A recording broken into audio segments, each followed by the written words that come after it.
So you should only be on this video if you've completed these practice problems 1 through 6. I'm going to go through the answers right now. Number 1, 0.101.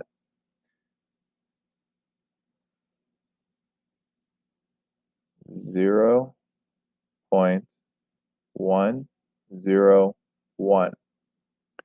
Okay, so I need to get it in between 1 and 0. I'm going to take this decimal place and I'm going to move it one time to the right. If I move it to the right, that means I moved it once. It's going to be negative. Remember, if I move my decimal to the right, it becomes negative.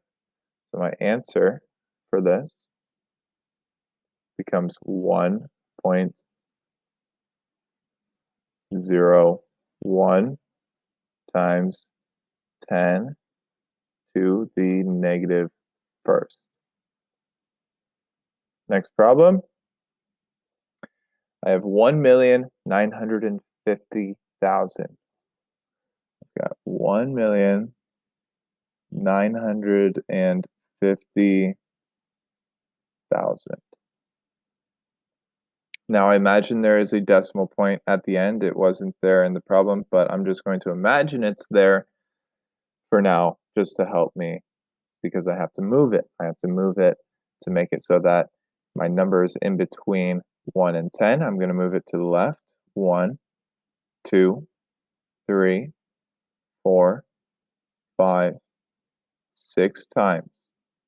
I'm moving it 6 times because 1.95 is in between 1 and 10.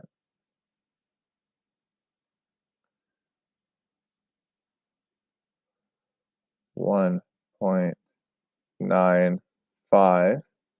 And let's see, how many times did I move my decimal? I moved it 1, 2, 3, 4, 5, 6 times. So this is 6. And because I moved it to the left, it's going to be positive. So 1.95 times 10 to the 6th. That's my answer for that one. Number 3, 0.0000450. 0.0000450. Now this is important. I need to remember that this 0 is significant. Use my sig fig rules. It's a 0 at the end of a number that has a decimal point. I need to remember that because I'm going to include that 0 in my final answer. I'm moving my decimal point 1, 2, 3, 4, 5 times to get 4.5.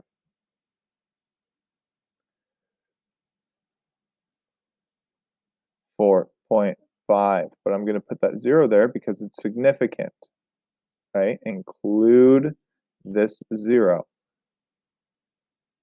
times 10 to the, how many times did I move it? 1, 2, 3, 4, 5 times. I moved it 5 times and I moved it to the right.